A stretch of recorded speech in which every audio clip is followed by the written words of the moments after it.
cru que Anita, il avait mordu l'oreille d'un gardien. Voilà, je vous propose, chers amis, de commencer. Merci d'être là. Je sais que le jour de la fête de l'Annonciation, pour certains d'entre nous, c'était un petit peu difficile d'être à la fois à l'office et puis d'être présent. Donc il y en a quelques-uns qui n'étaient pas disponibles, c'est comme ça. Voilà. Je rappelle quand même que, même si ça n'a pas beaucoup de valeur aujourd'hui, mais la fête, enfin la messe de l'Annonciation n'est pas une messe d'obligation. Mais bon, pour qui ça a de l'importance. Voilà, donc le 25 mars, c'est aussi une date importante pour moi parce que c'est la fête nationale de l'indépendance de la Grèce, et comme c'est un peu ma deuxième patrie, voilà, je me trouvais avec des amis grecs cet après-midi et on a beaucoup parlé de l'indépendance en 1821 de la Grèce. Voilà. Et donc nous sommes après le deuxième tour et nous avons la chance d'avoir donc François-Marie Perrier, que beaucoup d'entre vous connaissent, hein, qui est donc... je crois qu'on vous a diffusé une présentation de qui est François-Marie Perrier. On pourrait déjà commencer par le volet le plus poétique. C'est un artiste. Il est photographe, il est globe-trotteur, il a parcouru une bonne partie des pays du monde, et donc il en a ramené des photos à la fois d'art et des photos de reportage, et il a donc exposé aussi ces photos, notamment à la Basilique du Sacré-Cœur, mais dans bien d'autres endroits, et notamment à la Galerie Lavina, place Notre-Dame, où il anime donc une galerie et où il accueille des artistes. Et d'ailleurs, certains parmi vous ont peut-être exposé dans sa galerie. Je pense à Didier Bell, par exemple, qui prépare son... Il a demain un vernissage, donc il n'est pas là avec nous ce soir. Hein, il démarre une exposition sur les oiseaux dans la Bible, à la Basilique du Sacré-Cœur. Et donc le vernissage est à 17h30 à la Basilique. Donc ça l'empêche parce qu'il est un peu dans les préparatifs, donc il ne peut pas être là ce soir, mais voilà, il avait lui aussi exposé à la galerie Lavina. Et je vous invite tous à y aller parce que ça fait un peu café, c'est un lieu de rencontre, de convivialité. Quand il fait beau, on peut se tenir sur la place. C'est vraiment très sympa. Voilà, alors, l'autre caractéristique de François-Marie, c'est qu'il a été enseignant, il est franco-italien, il a été enseignant, il a guidé des visites touristiques, tu as été guide de groupe voilà, en Europe et peut-être au-delà. Hein. En Inde, voilà. Amérique centrale et Proche-Orient. Voilà, donc tu vois, il a vraiment une grande connaissance de notre monde, et c'est précieux. Puis alors, la table à ma gauche le montre. C'est un gros travailleur, il lit beaucoup et il écrit. Et donc, il est passionné par plein de sujets, et notamment des sujets à la fois historiques, philosophiques et spirituels. Et on retrouve ça dans tous les ouvrages qu'il vous propose. Et donc, n'hésitez pas à lui demander un de ses ouvrages et à vous les faire dédicacer. Et puis alors, l'autre particularité de François-Marie, c'est qu'il a été le coordonnateur, l'animateur, pendant toute cette période de confinement, cette période de contraintes sanitaires. Il a été l'âme de la résistance dans la région, et notamment à Grenoble.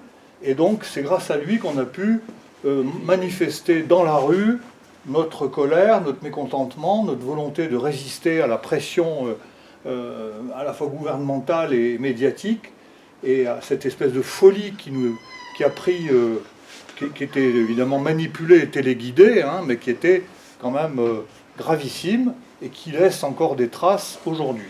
D'où l'idée de la conférence de ce soir, qui est de traiter de la servitude volontaire. Hein, vous vous souvenez tous de cet ouvrage qu'a écrit La Boétie à l'âge de 18 ans, qui était absolument remarquable, hein, un jeune homme de 18 ans qui a écrit cet ouvrage sur la servitude volontaire, qui montre que si on est esclave, c'est parce qu'on y consent, et que on fait en sorte d'être prisonnier d'un univers un peu carcéral qui nous rassure, qui calme nos peurs et qui finalement nous empêche d'être des hommes debout.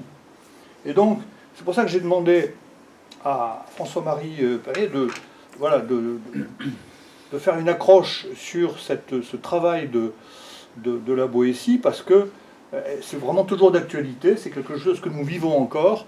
Hein, on souffre tous d'être contraints, et donc il était important que l'un d'entre nous nous fasse un petit topo qui nous élargisse l'esprit et qui nous donne l'espoir, parce que on vit d'espoir, on vit d'espérance, et il y a quand même de bonnes raisons d'espérer, malgré tout ce qui se passe, malgré le chaos dans lequel on baigne, il y a tout de même quelques raisons d'espérer. L'espèce humaine est quand même capable de résister et de se reprendre.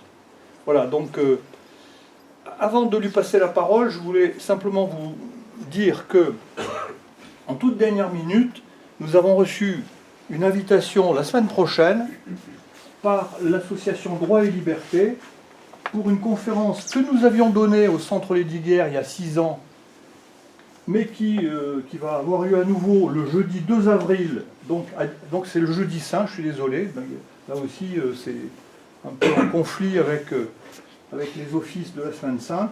En tout cas, le jeudi 2 avril à 18h, à la faculté de droit à Saint-Martin-d'Hères, dans la galerie du bâtiment Mendès France, maître Jacques Trémollet de Villers va redonner la conférence qu'il avait donnée sur le procès de Jeanne d'Arc, les aspects à la fois historiques et juridiques. Et c'est vraiment le grand spécialiste, il a écrit un livre là-dessus, il est passionnant. Donc ceux d'entre vous qui ne l'auraient pas vu, ou n'auraient pas vu le film qu'on en avait fait sur le blog du Centre Lesdiguières, n'hésitez pas, si vous êtes disponible, à aller à cette conférence. Donc il faut... Alors on vous enverra Yves vous enverra demain un lien pour vous inscrire, parce qu'il est obligatoire de s'inscrire à cette conférence pour y être admis. Hein, les raisons de sécurité font que sur le campus, si vous n'êtes pas inscrit, il y a des risques de chahut ou de bagarre. Donc voilà. Alors c'est suivi d'ailleurs d'un cocktail après ailleurs, mais bon, ça vous verrez dans le mail. Alors ça c'est donc jeudi prochain, 2 avril. Alors nous devions faire une conférence le 15 avril avec Axel Tisserand, et il a des problèmes de santé, donc j'ai été obligé de chercher un autre conférencier. J'avais trouvé Jean-Philippe Chauvin, qui est historien au lycée Hoche à Versailles, et qui nous aurait parlé de la décentralisation et de la France fédérale. Sa conférence est formidable, mais il sera à Annecy d'ailleurs le 18, mais moi j'ai un empêchement, je suis obligé de partir justement en Italie le 17, donc je ne serai pas là. Et le seul jour où il aurait été libre, ça aurait été le lundi. Et le lundi, il y en a certains d'entre nous qui ne sont pas là non plus. Donc on reporte probablement à la fin juin. Je vous tiendrai informé de la date exacte. Alors pour le mois de mai, je vous demande de réserver votre jeudi 28 mai. Et l'idée, c'est de refaire ce que nous avions fait l'an dernier quand nous étions partis visiter la fonderie Paccard à Sévrier. C'est de faire du covoiturage et de partir ensemble, passer la journée, mais cette fois à Saint-Antoine-l'Abbaye, donc c'est quand même beaucoup moins loin. Et l'idée, c'est que nous puissions, grâce à Georges qui connaît Saint-Antoine-l'Abbaye vraiment par cœur et qui connaît... voilà. Alors on aura peut-être d'autres guides, mais je n'ose pas vous le promettre parce qu'ils ne savent pas encore s'ils sont disponibles. En tout cas, on aura Georges. Et donc on visitera cette abbaye qui est magnifique, et on déjeunera dans un des restaurants sur place. Donc ça sera une journée, j'espère, fin mai, ça devrait être champêtre et sympathique. Et donc là aussi, vous recevrez, pour vous inscrire, les renseignements. Alors en juin, donc on verra ce que nous pourrons faire. J'avais prévu à l'origine un colloque sur Saint-Augustin. Il y a 2 de nos amis qui y travaillent. Donc il y a Philippe Tarel et Alexandre Été. qui y travaille, et on va probablement le reporter en octobre, parce que d'abord c'est un gros travail, et un colloque, ça ne peut avoir lieu que l'après-midi, et mon idée c'est de le faire à l'auditorium de la basilique du Sacré-Cœur, donc il faut le faire un samedi après-midi. Donc je pense que ça aura plutôt lieu en octobre. Et voilà, je suis en train de monter ça, mais ça demande un peu plus de travail. En tout cas, Alexandre Rété a bien avancé, Philippe Tarel est prêt. Philippe Tarel, vous le connaissez peut-être, il est professeur d'histoire au lycée Champollion. Il était professeur à l'université et il est spécialiste de l'ère chrétienne, enfin des débuts de l'ère chrétienne. Il a écrit des ouvrages sur les débuts de l'ère chrétienne et il vient d'entrer d'ailleurs à l'Académie Delphinale il y a un mois et demi, 2 mois. Hein. Mois de janvier, mois de janvier. Titulaire du siège 34. Voilà. Donc Philippe Tarel, c'est un personnage délicieux qui est très, très savant et qui nous traitera de la partie historique, alors que Alexandre Rété, qui est séminariste et qui va être ordonné prêtre fin octobre, lui parlera de la partie plus spirituelle et théologique de l'œuvre de saint Augustin. Donc ça complétera l'exposé qui nous avait été fait par Benoît Guin il y a 1 an. Alors pourquoi d'ailleurs s'intéresser à saint Augustin, hein, François, toi qui représente le cercle algérianiste, nous on a des... Puis Marcel, enfin tous ceux qui sont comme moi originaires d'Afrique du Nord et d'Algérie, on a tous un attachement personnel à ce père de l'Église, à ce grand saint, mais il y a une raison actuelle aussi, c'est que le pape Léon XIV se rend sur les traces et sur les pas de saint Augustin je crois fin avril ou en mai, et donc voilà, avec toutes les réserves qu'on peut faire sur ce genre de voyage, parce que quand on voit que dans la constitution d'Algérie, il y a un article qui poursuit tout musulman qui se convertit au Christ, hein, mais il est poursuivi civilement, pas seulement pénalement, il est poursuivi et mis en prison, etc. Donc aller visiter un pays où il y a une incrimination pareille, ça donne quand même un peu la chair de poule. Et on se demande ce que le pauvre pape va pouvoir faire dans cette galère. Parce que c'est vraiment une galère. Vous savez que Monseigneur Barbarin avait failli faire un voyage, puisqu'il est très attaché à Saint-Augustin, et il n'a pas pu le faire parce que le gouvernement algérien lui a fait des difficultés. On ne pouvait pas célébrer la messe, enfin des trucs abominables. Voilà, donc je clôt le chapitre Saint-Augustin pour vous dire que ça sera plutôt à l'automne, et je vous tiendrai informé. Voilà, donc François-Marie, tu as la parole. Très bien. Merci Henri Je t'en de prie. m'avoir invité. Voilà. Merci Henri de ton invitation. Et merci à vous d'être là. Pour compléter un petit peu mon parcours, donc là vous avez pas mal de livres effectivement que j'ai écrits en gros depuis une quinzaine d'années qui traitent de l'histoire des civilisations, mythes, prophéties, et en particulier le parcours des premiers chrétiens vers le monde indien et vers le monde celtique, que j'ai résumé dans le petit quest qui est là. Sinon, ça fait quand même maintenant à peu près 25 ans que je suis engagé dans l'économie sociale et solidaire, la finance éthique à travers la NEF, commerce équitable, agriculture biologique, énergie renouvelable, droit des peuples, droits de l'homme fondamentaux, c'était aussi la vocation de GrowLive.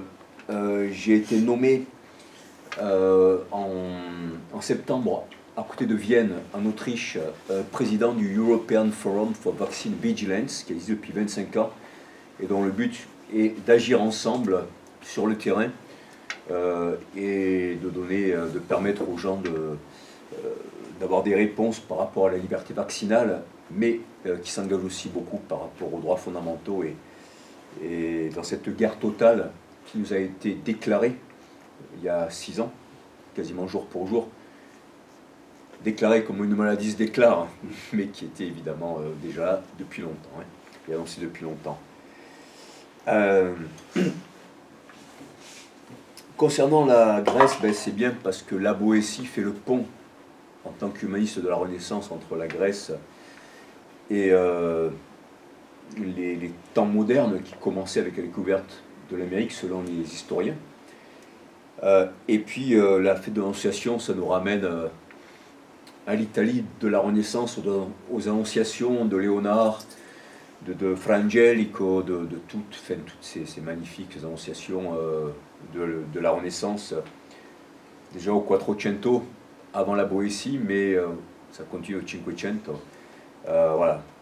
L'art se rend. Enfin, il y avait déjà des anges, mais là, voilà, il y a vraiment beaucoup d'anges, dont Michel-Ange.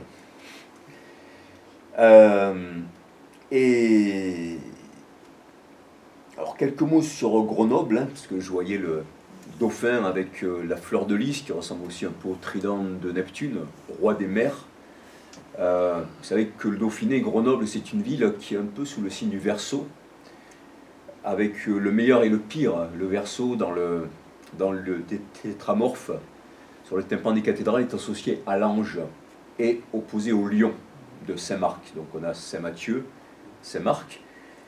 Et la problématique du Verseau, c'est de renverser une dictature pour la remplacer par une autre.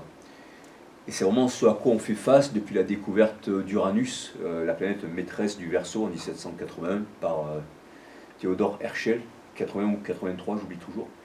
Entre la Révolution américaine et la Révolution française, en gros, on renverse un ancien régime qui certes n'était pas très fidèle à l'Évangile, dans le mode de vie des princes et un certain nombre d'ecclésiastiques, mais qui au moins protégeait une forme de sacré, d'héroïsme et de mysticisme. Et voilà, on est rentré à partir de là un peu dans l'ère des marchands qui ont renversé, c'était la troisième caste, en quelque sorte, vous savez, chez les hindous, troisième classe des sociétés indo-européennes. Et puis, quand on s'est rendu compte que finalement, on n'était pas vraiment libéré par l'ultralibéralisme, hein, enfin, c'était pas encore l'ultralibéralisme, par le libéralisme, eh bien, le communisme, le marxisme ont prétendu nous apporter le paradis sur Terre. Finalement, on a vu ce que ça donnait.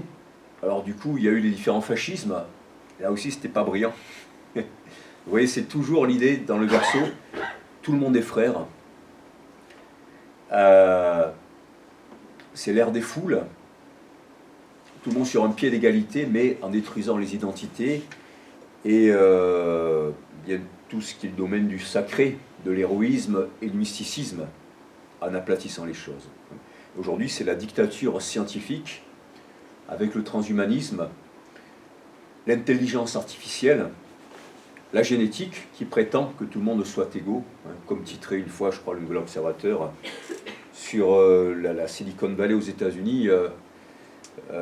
C'était quoi fraternité, inégalité en gros par l'intelligence artificielle, c'est-à-dire en gros il y a quand même toujours ceux qui sont au-dessus des autres. Et c'est contre ça que justement a écrit la Boétie.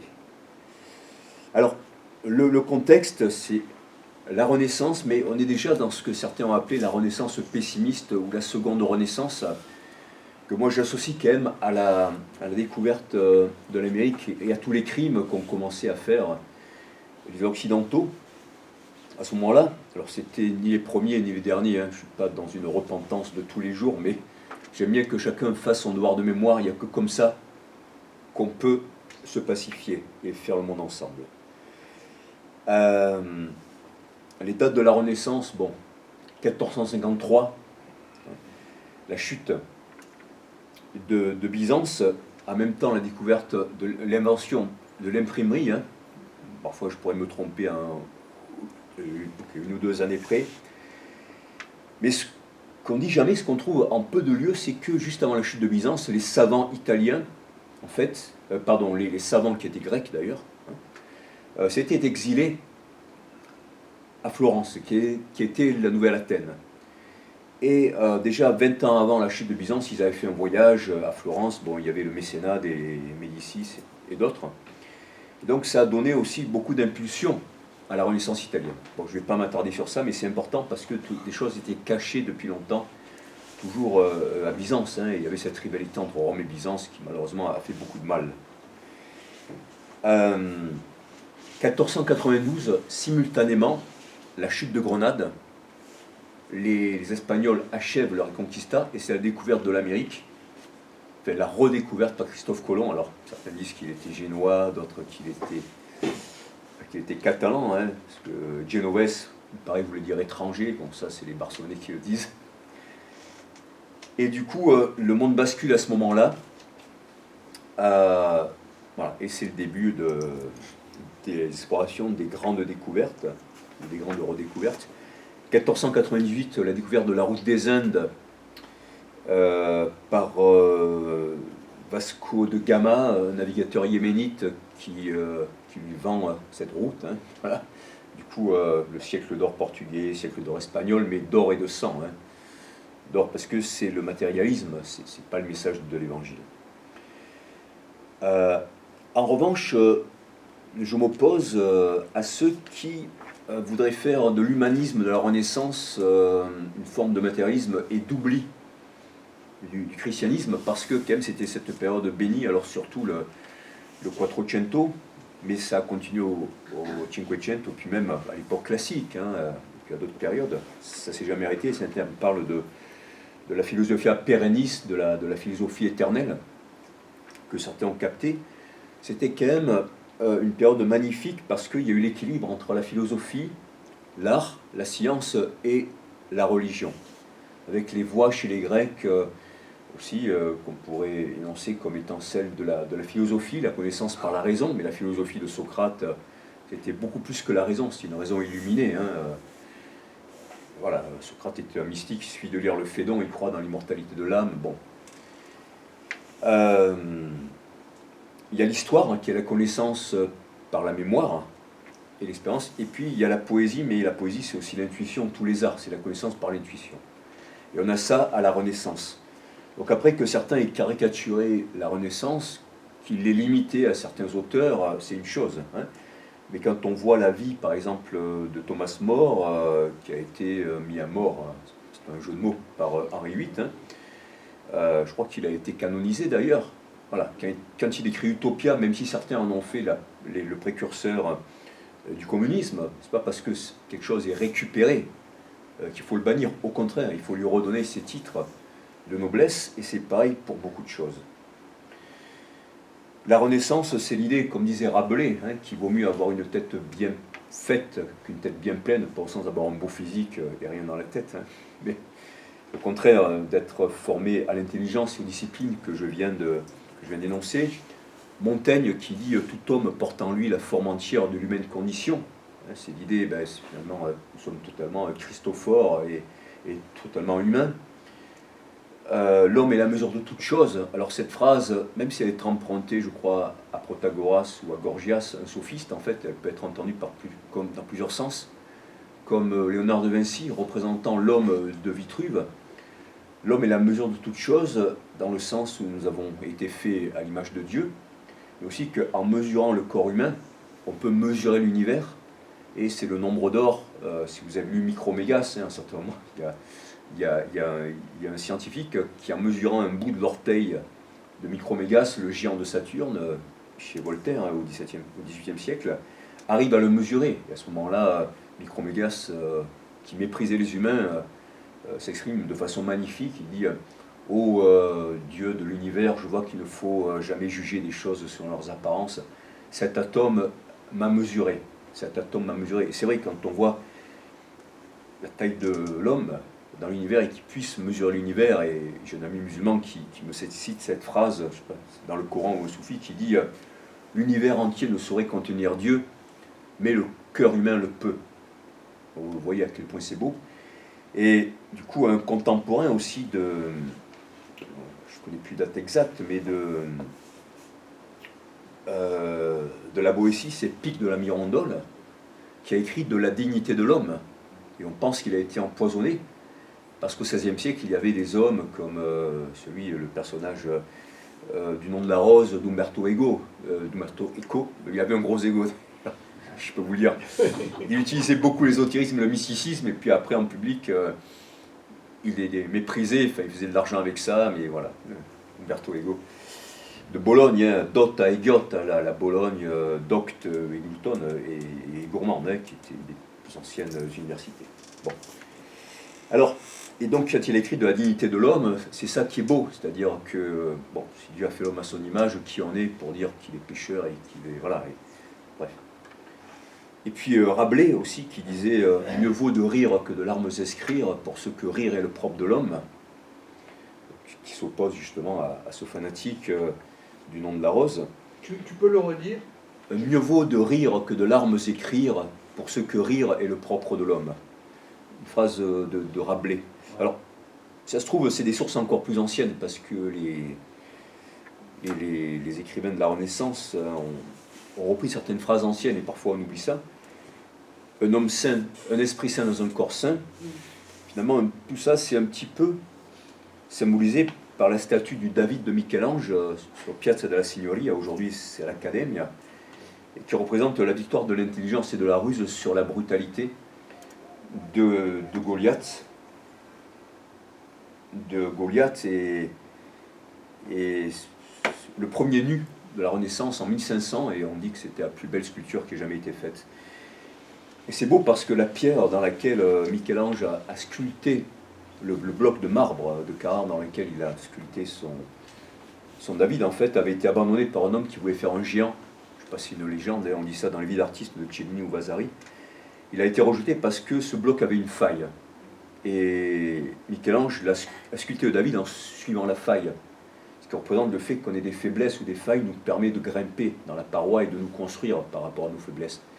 Et ça, c'est très beau, et c'est l'idée que c'est par une humilité extrême qu'on touche aussi au génie, en fait, en étant très humble devant les textes, mais aussi très ambitieux dans le sens où on sait quelle est notre vraie dignité, comme disait Pic de la Mirandole.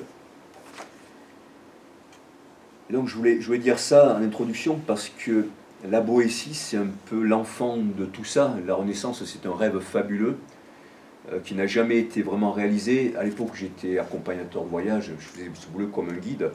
Je suis allé de très nombreuses fois à Florence, c'est une ville où j'ai de la famille aussi. Et quand on arrive de la gare devant la cathédrale Santa Maria del Fiore, on est vraiment ébloui, on est frappé de stupeur. Vous savez qu'il y a un lien entre Grenoble et Florence, hein, c'est le syndrome de Stendhal, qui a pris Stendhal devant l'église Santa Croce.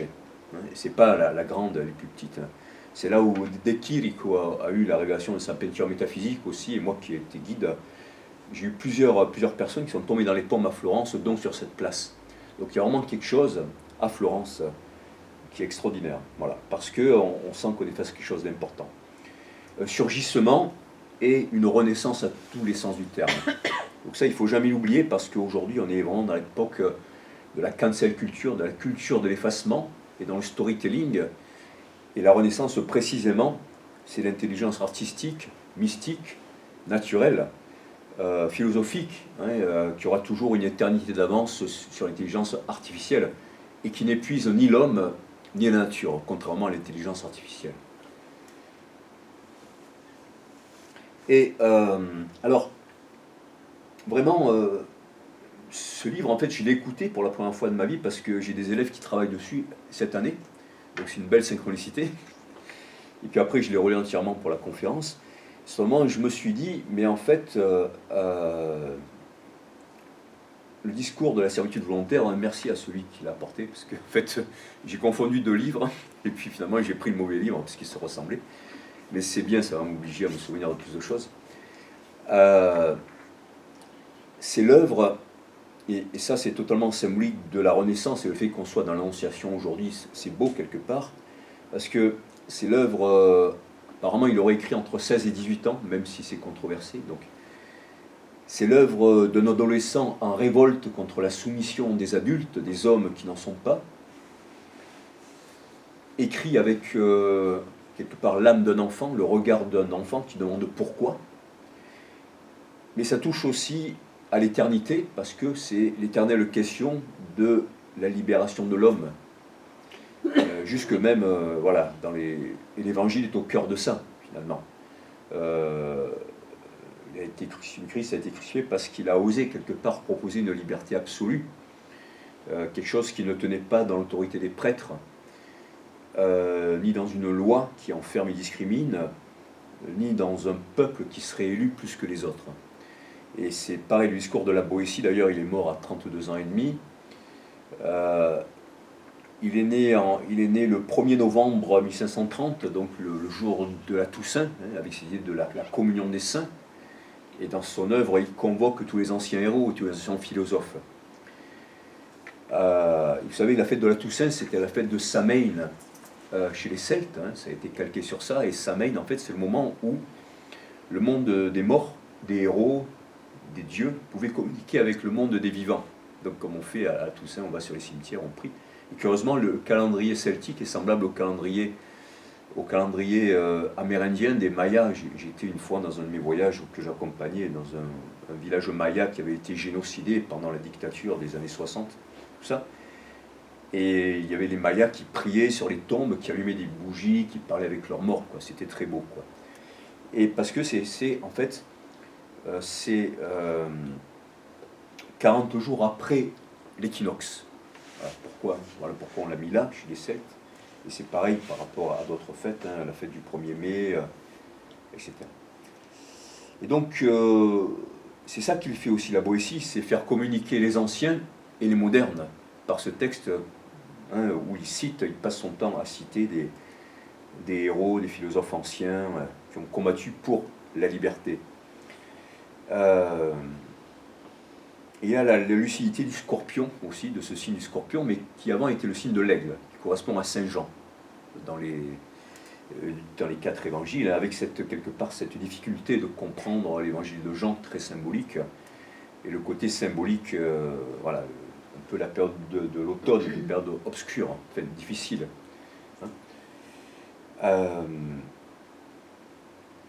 Et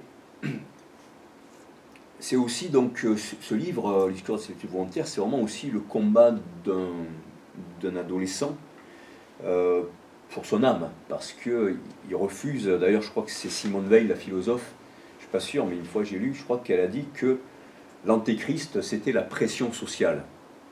Donc c'était le conformisme qui finalement fait qu'on se renie. Et depuis 6 ans, c'est ça, quoi.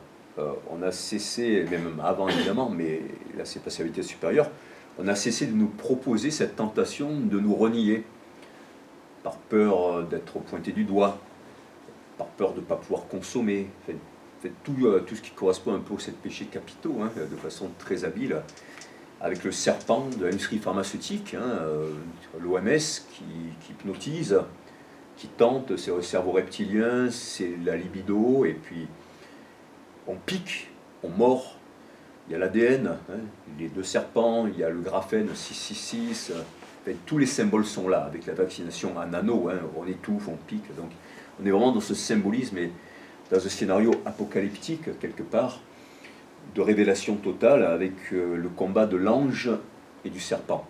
Témoigner ou se taire, par confort, par peur. Voilà. Donc c'est vraiment ça. Et puis l'architecture du discours de la servitude volontaire, donc c'est la rhétorique, mais au sens noble du terme. Je ne sais plus quelle critique, je ne sais pas si c'est Sainte-Beuve ou quelqu'un d'autre qui a dit que c'était l'ouvrage d'un étudiant de 2e année de rhétorique. Mais je pense qu'il était jaloux, parce qu'il n'était pas inspiré comme lui. Et moi je le compare souvent à Rimbaud, qui d'ailleurs, vous savez, on dit qu'il s'est converti.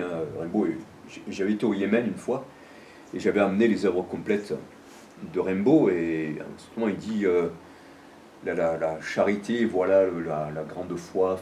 Voilà, c'est-à-dire qu'en fait, il a compris à un certain moment. Pourquoi Rimbaud? Parce que c'était un génie. C'était un génie. Il a perdu son père. Enfin, le père de Rimbaud était militaire, il l'a quasiment pas vu. D'où sa révolte contre la guerre et sa critique de la bourgeoisie aussi, de ce qui enlève les pères des fils, les pères aux fils. Et la Boétie a perdu son père à l'âge de 10 ans. Et donc il était précoce comme Rimbaud, et c'était des révoltés qui ont dénoncé le monde des adultes, et finalement un peu comme le Christ, qui a dénoncé toutes ces autorités. Et c'était alors Gérald de Messalier, c'est un historien qui sent un peu le soufre pour certains, Mais bon, j'ai lu tous ces bouquins, Jésus de Srinagar, L'homme qui devient Dieu, parce qu'en même temps, il y a un vrai travail. Et c'était vraiment un croyant, hein. C'était un croyant, même s'il croyait à sa façon. Mais en tout cas, un gros travail d'historien. Et dans un de ses livres, il a dit toute histoire de l'humanité, c'est l'histoire de ceux qui sont du côté des pères. Alors là, pour le coup, le mauvais patriarcat, parce qu'il y a aussi un bon patriarcat, bien évidemment, celui qui transmet, qui structure, etc. Mais le père castrateur, Saturne, hein, c'est l'archétype de la révolution, parce qu'il castre son père, c'est-à-dire qu'il coupe la tradition, il dévore ses enfants. Voilà. Et c'est pas pour rien que Macron, qui a castré symboliquement, qui a tué le père Mitterrand en prenant sa place, c'est le Sphinx, comme Oedipe, en se mettant devant la cathédrale. Hein. Excusez-moi. Non, moi je dirais plutôt Mitterrand, parce que Mitterrand c'était vraiment le père du PS, et on l'appelait le Sphinx. Et quand Macron a gagné les élections, avec 66,06% des voix, il a pris la place du Sphinx, Mitterrand, devant la pyramide. Et symboliquement, Macron a épousé sa mère. Et dans la tragédie de Sophocle, vous savez que c'est Oedipe qui attire la peste à Thèbes. Et la peste, c'est le Covid. Et quand il découvre que c'est lui, fidèle à sa promesse, dans un cas, il se crève les yeux, il part sur les routes. Hein. Et d'ailleurs, sa fille, Antigone, n'a pas le droit d'enterrer son frère. Comme pendant le Covid, on n'avait pas le droit d'enterrer la mort. Hein. Et selon un philosophe, c'est la barbarie, le commencement de la barbarie en politique, quand on a empêché d'enterrer les morts, et donc c'est vraiment la techno-barbarie actuelle. Et de l'autre côté, il y a une autre version de Sophocle, il paraît, où il reste au pouvoir. Il ne se crève pas les yeux, il reste au pouvoir, non, ça va. Voilà, donc on est vraiment dans les archétypes, et c'est montrer l'importance des mythes. Les mythes sont très importants, c'est pour ça que je parlais de la poésie, parce que les mythes sont l'expression à la fois de vérité qui structure l'univers, les archétypes de Jung, hein, qui lui aussi était profondément croyant, mais aussi de ce qui nous structure. Et même si les mythes venaient uniquement de nous, même si les prophéties ne venaient que de nous, eh bien, nous parlons de notre histoire à travers ça. Et en parlant de notre histoire, et en gardant la mémoire, on peut aussi connaître l'avenir, parce que nous nous répétons.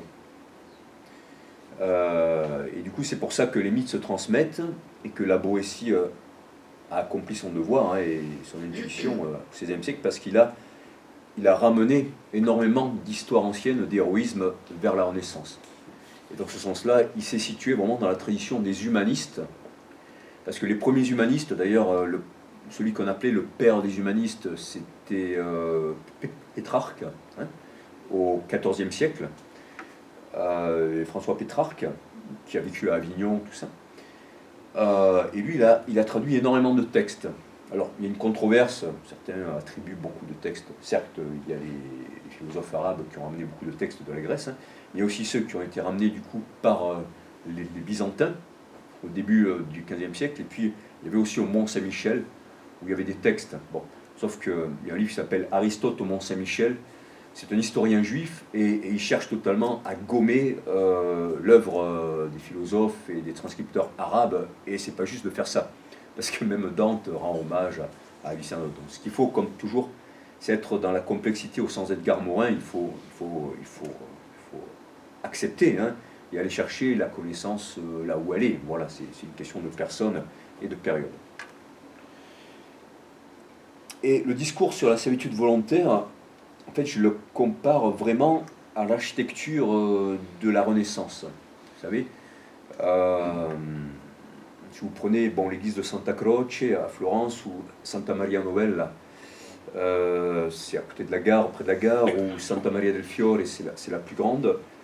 Ou si vous allez sur les hauteurs de Florence à San Miniato al Monte, en fait, l'idéal de la Renaissance, c'était la clarté. Les Italiens n'ont jamais trop aimé le gothique, tout ça les impressionnait, ils trouvaient que c'était un peu barbare, il y avait trop de choses, voilà. Ils aimaient la clarté. Et du coup, c'est vraiment l'idée que Dieu est le grand géomètre, Dieu aime la symétrie, l'ordre. C'est l'idéal de l'Antiquité grecque, le beau, le bien, le vrai. Et du coup, l'architecture du texte de la Boétie, elle est vraiment extraordinaire. C'est la rhétorique, mais au sens noble du terme, parce que c'était l'art de se faire comprendre, l'art de bien dire ce qu'on devait dire, hein.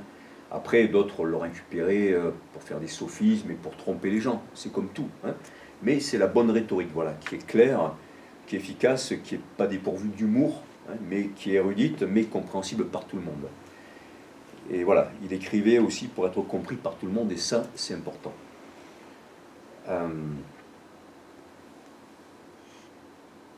Et alors, la Boétie donc, a perdu son père à 10 ans, et il a été éduqué par son oncle, qui était un religieux, mais qui était aussi un humaniste, dans le sens qu'il traduisait les textes, et qu'il aussi, il était, alors, oui, voilà, il était juriste. Donc on peut dire que la Boétie a eu à la fois la formation de l'amour, à travers le christianisme, il était catholique, formation de philosophe et d'humaniste dans le sens d'exégète, celui qui retourne aux sources des textes, hein, et là, vraiment, il faut toujours retourner aux sources des textes, ça c'est très important. D'ailleurs, c'est ça qui a amené la réforme hein, chez les protestants, à cause des excès d'un certain catholicisme, on le sait tous.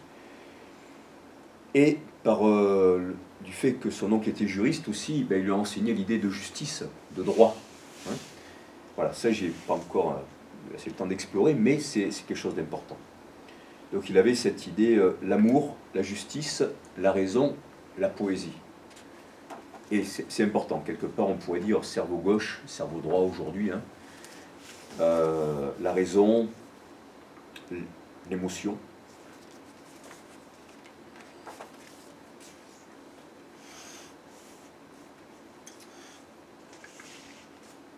Et par rapport à la désobéissance, servitude volontaire, ben, ça suppose une désobéissance aussi. Ben, le Christ, dans les évangiles, passe son temps à désobéir. Il travaille entre guillemets, il fait des choses, il guérit le jour du sabbat, il ne se lave pas les mains, il dit qu'il ne faut pas lapider la femme adultère,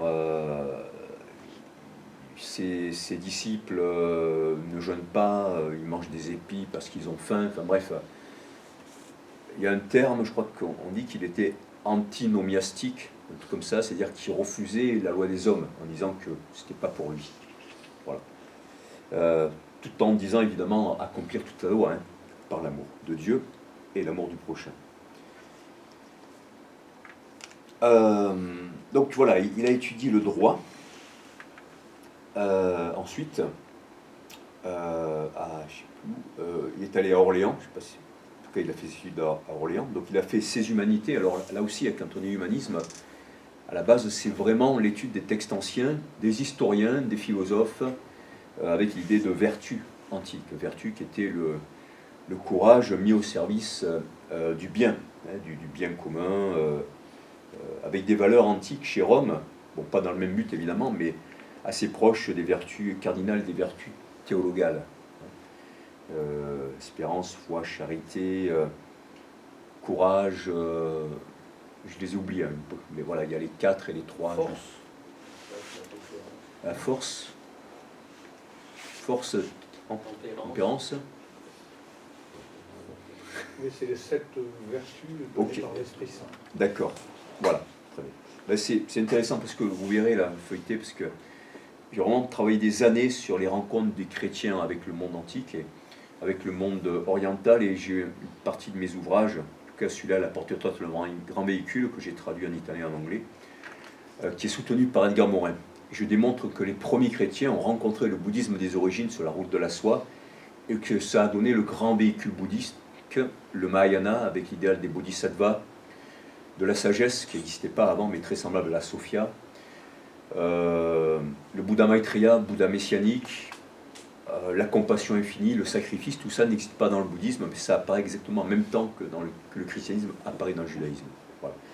Et donc on retrouve entre autres cette idée de la sagesse, de l'Esprit Saint, et c'est vraiment important. Voilà. Donc il est originaire de Sarlat, ville à la salamandre, qui était aussi l'emblème de François Ier, l'idée d'être dans le feu sans se brûler. On peut être dans le monde sans être du monde. Et le lien à l'alchimie aussi, hein, c'était une période importante de l'alchimie. Et puis il est nommé au Parlement de Bordeaux, où il fait la rencontre de Montaigne, qui le décrit. Apparemment, la Boétie n'avait pas un visage très gracieux, mais une âme très belle, dit Montaigne. qui est vraiment, il y avait une relation d'amitié, d'amour entre eux. La phrase qu'un ami véritable est une douce chose, elle n'est pas de Montaigne, elle est de notre poète dont j'ai oublié le nom là. Mais en gros, c'était ça. Et d'ailleurs, par rapport au fait qu'apparemment la Boétie n'était pas beau, enfin, en tout cas selon nos critères, ça rappelle Socrate. Il paraît que Socrate était laid, et il disait que sa laideur reflétait la complexité de son âme.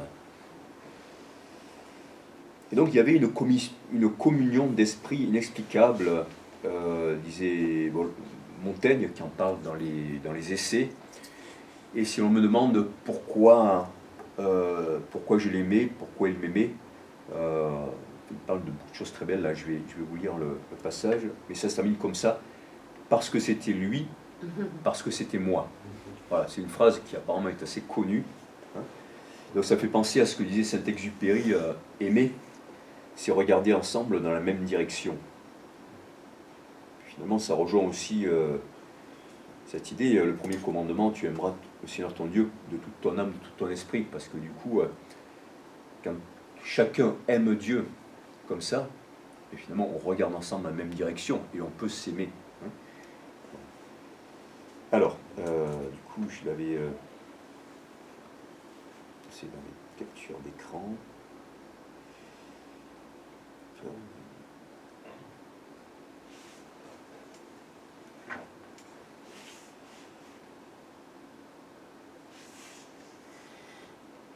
Et donc il a légué ces manuscrits à Montaigne en 1553, juste avant de mourir.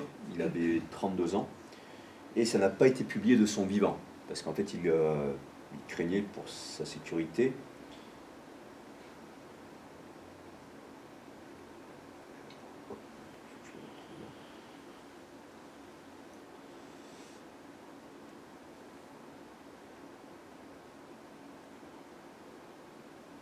Excusez-moi, parce que je...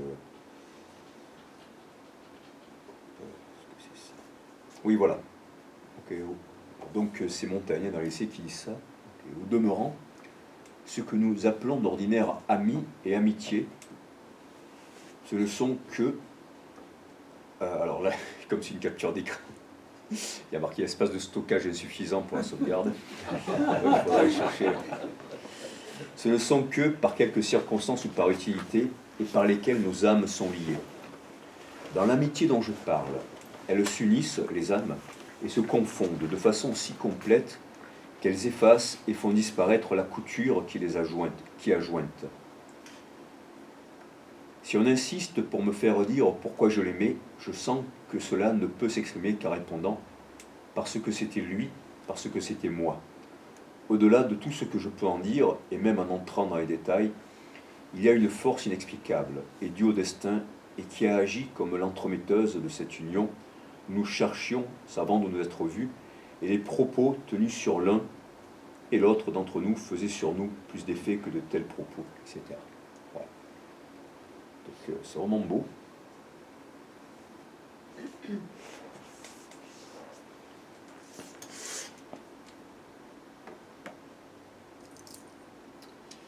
Donc, crainte de la censure. Donc, il grandit sous le règne de François Ier, 1515-1549, je crois, exactement. Et puis en 1559, alors il aurait écrit ça du coup en 1548. 1548, qu'est-ce qui se passe? C'est une révolte de la Gabelle, en Gironde, on disait en Guyenne à l'époque. Alors c'est intéressant parce que vous savez, l'acte fondateur au moment de la résistance de Gandhi, c'est la marche du sel. Quand il est allé parce que les Anglais taxaient le sel, et Gandhi a mené une marche de plusieurs centaines de kilomètres jusqu'à des marais salants. Hein, il a pris une poignée de sel. Il a dit, voilà, cette main, voilà, plus jamais on ne paiera le sel. Et ça a été suivi par le monde entier, même si c'était c'était avant la Deuxième Guerre mondiale, évidemment, c'était entre les deux guerres. Et c'est très symbolique parce que, vous savez, le sel, hein, vous êtes le sel de la terre, ce que Jésus a dit aux disciples. Si le sel perd sa saveur, tout perd sa saveur, et puis le sel a des propriétés très importantes, même il est indispensable. Enfin, le sel, c'est le cristal aussi, puis en alchimie, le sel, le soufre, le mercure, enfin c'est quelque chose de très très profond, le sel. Donc c'est à propos de ça qu'il aurait, devant le refus de la population de payer l'augmentation de la gabelle, suite à ça qu'il aurait écrit, ou en même temps, hein, le discours sur la solitude volontaire. Alors, en tout cas, historiquement, il y a eu des pillages, il y a eu des morts, hein, les révoltés n'ont pas été tendres, il y a eu une répression, aussi bien des nobles que des roturiers ont été exécutés. Finalement, ça a fini par se calmer quelques années après, et on est revenu au statu quo. Et donc, c'était en 1548, et du coup, la Boétie il avait 17-18 ans à cette époque-là. Donc c'est possible que ce soit dû à ça. Et 1559, donc, alors, je ne sais pas pourquoi j'ai cette date, mais en tout cas, quand ça a été légué, 1562, donc on était juste après François II, là. Je crois que c'était le commencement du règne de Charles IX, ces rois un peu maudits, les enfants de François Ier, hein, qui n'ont pas eu des vies faciles, et puis il y a eu le Saint-Barthélemy aussi, sous Charles IX. Donc c'était quand même une période de guerre de religion, mais la Boétie a été conciliateur. Même il a été envoyé pour faire la paix entre les protestants et les catholiques, à un moment, alors qu'il était au Parlement de Bordeaux. Il a été poète un petit peu dans le style de Pétrarque, hein, qui était vénéré par les poètes de la Pléiade, les poètes Ronsard, Du Bellay, Baïf, tout ça. Hein. C'est marrant parce que d'ailleurs ils ont pris ce terme de Pléiade et les rishis ce sont les poètes voyants qui ont eu la révélation des Védas et du Upanishads en Inde, les textes sacrés, eux-mêmes, des milliers d'années avant Jésus-Christ, c'est difficile de les dater parce que c'était oral, eux-mêmes, on les appelait la Pléiade. Voilà. Et c'était des poètes voyants. Donc c'est assez marrant, j'ai pas trouvé vraiment l'origine du pourquoi on les appelait les Pléiades, est-ce qu'il y avait quelque chose qui était transmis sans qu'on le sache, et qui fait que les poètes de la Renaissance française, qui ont beaucoup fait pour la langue française, se sont appelés les Pléiades. Après, là aussi, c'est un archétype, hein, c'est les étoiles. C'est le don de la constellation, la Pléiade. Oui, oui, tout à fait. Ouais, donc c'est une constellation importante dans le ciel. Mais je me dis, c'est quand même marrant que les grands sages hindous, indiens, se sont appelés aussi, on les a appelés, il y avait 7 rishis, les saptarshis, on a dit que c'était les Pléiades. Voilà, donc c'est le même archétype en tout cas. Bon. Contemporain de la controverse de Valladolid, hein, est-ce que les Indiens ont une âme, dans quelle mesure? Évidemment, cette période de la Renaissance, c'est à la fois l'hégémonie d'un certain catholicisme, hein, Isabelle la catholique qui expulse les juifs et les musulmans, les espagnols qui veulent laver leur sang, laver leur race, hein, parfois c'est considéré comme un génocide. Bon, ça va faire oublier ce que les musulmans, ce que les conquérants avaient fait, mais voilà. Et puis après, c'est la conquête, et on estime qu'en un siècle, il y a à peu près 30 millions de morts dans les Amériques avec le commerce triangulaire et tout le reste. Donc il y avait des chrétiens, hein, qui n'étaient pas d'accord avec ça, même apparemment Isabelle la catholique aurait réagi par rapport aux exactions des conquistadors.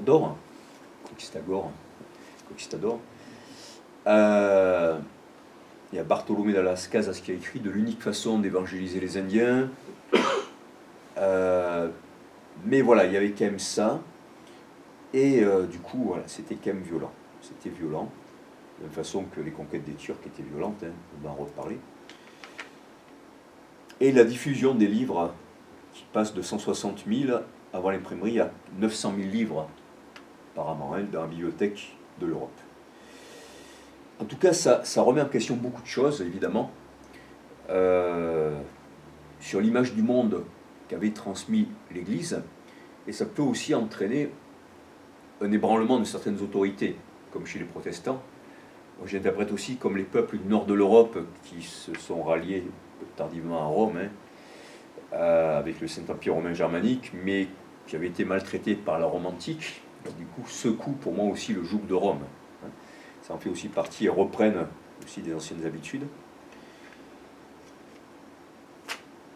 Donc une remise en question des autorités. Et ça aussi, c'est très lié un peu à cette idée de verso, hein, le Verseau qui remet en question les autorités, symbolisé par le lion. Il y avait un idéal qui était aussi beaucoup transmis à la Renaissance, hein, après l'Antiquité, et puis le Moyen-Âge, c'est celui d'Alexandre le Grand. J'étais tombé sur ça dans un livre que j'avais trouvé à Milan, d'une professeure de civilisation de l'Université catholique de Milan, qui s'appelle Franchi, je crois. Après, je l'avais rencontré. Et son livre s'appelle... en gros, elle parle de la damnatio memoriae, hein, qu'on a voué la mémoire de l'hellénisme. Il s'appelait Alexandre et les empires hellénistiques. Donc Alexandre est arrivé aux frontières de l'Inde en 326 avant Jésus-Christ, sur le fleuve Indus. Après, il s'est replié. Il est mort à Babylone en 323 avant Jésus-Christ. Mais toute cette zone-là a été fortement hellénisée.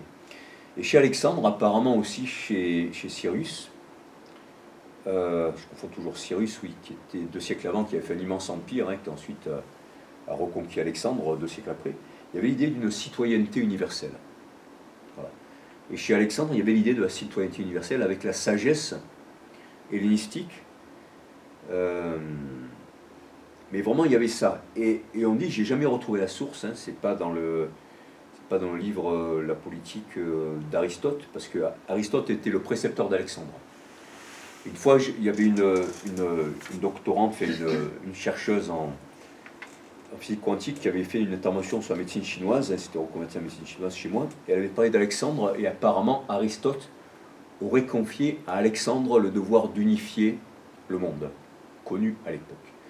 Donc j'ai retrouvé je crois que c'est dans la politique d'Alexandre, le livre, dans le livre La politique d'Aristote, j'ai trouvé une phrase où Aristote dit que les Grecs sont les plus dignes de gouverner le monde parce que ce sont les plus amants de la liberté, des arts, de la connaissance, de la démocratie, etc.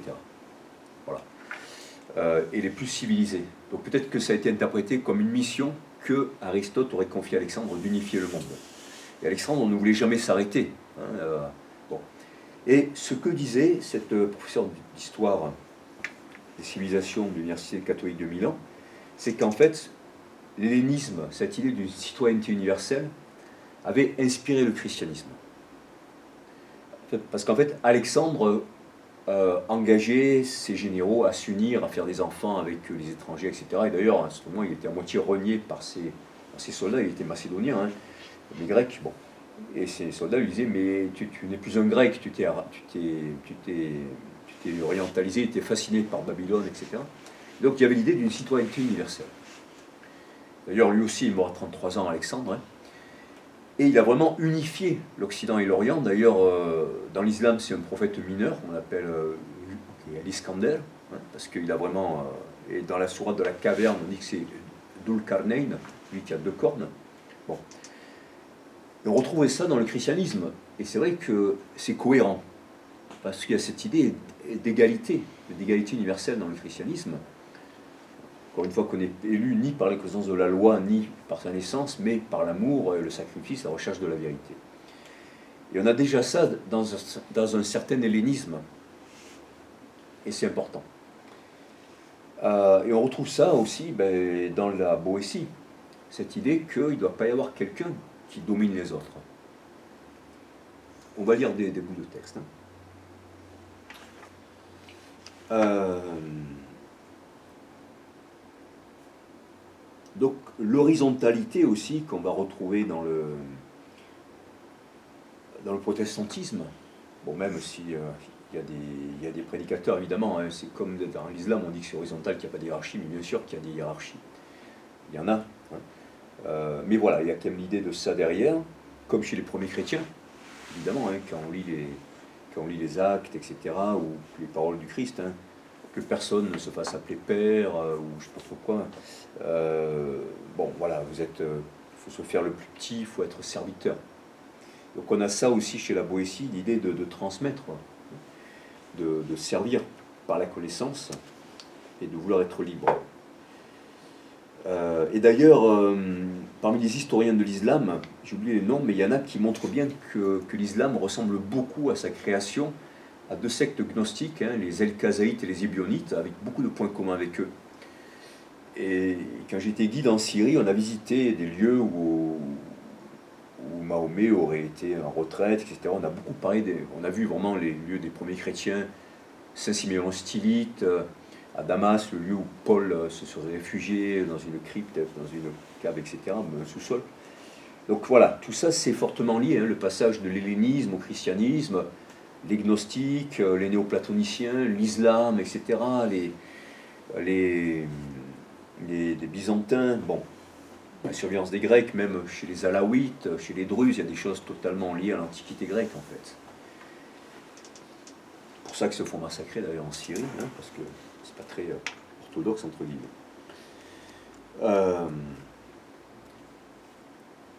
Alors le texte a été, enfin les protestants se sont appropriés le texte. À certains moments, ils l'ont renommé aussi le contre 1, contre apostrophe 1. Voilà, contre 1. Peut-être parce qu'il y avait un jeu de mots avec contraint, parce qu'il était contraint. Bon, il y a plusieurs interprétations possibles. Contraint, c'est-à-dire que si tout le peuple est contraint, eh bien ils vont le renverser. Hein. Évidemment, il ne peut pas y avoir de tyrannie à ce moment-là.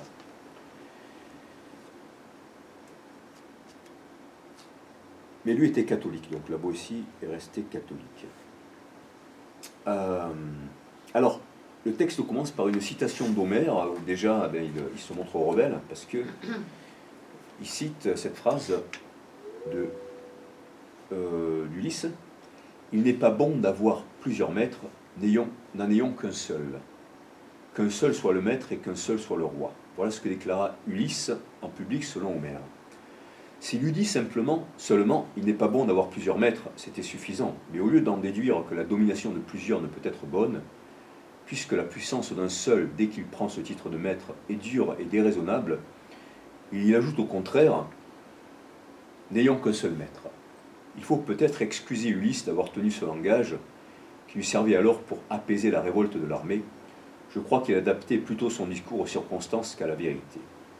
Mais à la réflexion, c'est un malheur extrême que d'être assujetti à un maître dont on ne peut jamais être assuré de la bonté et qui a toujours le pouvoir d'être méchant quand il le voudra. Quant à obéir à plusieurs maîtres, c'est être autant de fois extrêmement malheureux. Voilà, c'est vraiment une langue magnifique et moi je dis souvent, dans les évangiles en fait, le Christ puise dans le livre de la nature, il puise dans la loi, parce qu'on voit bien qu'il connaissait parfaitement la loi, il puise dans le bon sens, il puise dans le cœur et dans l'amour. Et la Boétie, c'est un peu pareil. Vraiment, avec vraiment cette innocence de l'enfant qui demande pourquoi. Et voilà, il demande pourquoi aux adultes. Et comme il a la langue d'un adulte, la connaissance d'un adulte, en fait, on est vraiment, on se trouve vraiment nu devant la Boétie, comme des parents qui ont essayé de belles choses à un enfant, et au moment le plus inapproprié, l'enfant va dire aux parents: mais pourquoi tu m'as dit ça? Vous voyez? Donc je trouve ça vraiment beau. Et finalement, ça symbolise bien la renaissance, parce que renaissance, c'est renaître, donc c'est être comme un enfant. Et dans les œuvres du Quattrocento, hein, vous voyez la beauté des bleus, des cieux, des anges, des madones. Certains étaient des moines d'ailleurs, hein, Fra Angelico, Fra Lippo, enfin bref, parfois je me mélange un peu entre eux, mais il y a vraiment cette idée, quoi. Ils peignaient dans leurs cellules, c'est comme des mandalas. Si vous allez au couvent San Marco à Florence, vous voyez que leurs œuvres, c'est comme des mandalas, quoi. Et ça renvoie à des très anciens liens, d'ailleurs, qu'il y a l'art orthodoxe qui s'est ensuite exporté vers le monde bouddhiste, même au niveau des chants, enfin bref. Voilà, ça va très loin. Donc, c'est beau, et c'est vrai. Et du coup, il y a vraiment dans sa langue l'alliance de la clarté, du rythme, des références historiques, l'histoire, de la philosophie, parce qu'il est logique, mais c'est pas de, comme disait Chesterton, hein, le fou est celui qui a tout perdu sauf la raison, non. C'est pas une logique autoréférente, qui souvent se confond avec une forme de folie.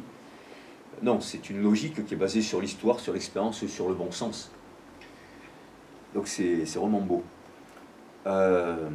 Et du coup, il remet en question Ulysse. ça montre aussi la façon dont il nargue un petit peu certaines autorités, mais il le fait avec beaucoup de douceur, hein, parce qu'il dit, bon, finalement, Ulysse l'a dit sûrement parce qu'il a adapté son discours à la circonstance. Et ça fait aussi penser, je crois que c'est dans le Coran où on dit Dieu n'a pas mis deux cœurs dans la même poitrine, il y a un seul cœur. Donc c'est l'idée d'unité et pas de dualité, quoi. Hein, enfin, Trinité, évidemment, bon, ça c'est le mystère de la Trinité, bref, on peut comprendre, hein. Mais ce que je veux dire, c'est que il ne peut pas y avoir de dualité. Il y a le bien et il y a le mal, même si parfois les voies du Seigneur sont impénétrables, en même temps il y a le bien et il y a le mal, il y a la servitude et il y a la liberté. Voilà, il n'est pas dans le relativisme. Et donc il écrit en cette période de rayonnement français, aussi à cette époque-là, hein. Donc il s'adresse au peuple, ça j'en ai parlé, parce que c'est pas que des mots, l'idée c'est aussi d'un langage qui soit compris et pas juste d'échanger, de se faire plaisir par le langage, mais d'amener un changement.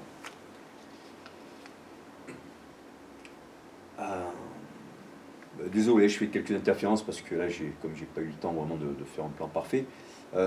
À l'époque où on découvrait le mode de vie des Indiens, c'était intéressant parce que là aussi, les Indiens parfois s'adressaient comme des enfants. Il y a Montaigne qui parle de la rencontre des Indiens qu'on appelait les cannibales, et où un des cannibales, un des Indiens, lui dit mais ça m'étonne que votre roi soit un enfant. Et du coup, ça renvoie aussi à la Bible, vous savez, malheur au peuple dont le roi est un enfant. Et un ami, Athanel, disait ça, souvent il citait cette phrase, parce que Macron, c'est un peu l'enfant roi, hein, avec ce complexe d'Oedipe. Malheur au peuple dont le roi est un enfant roi.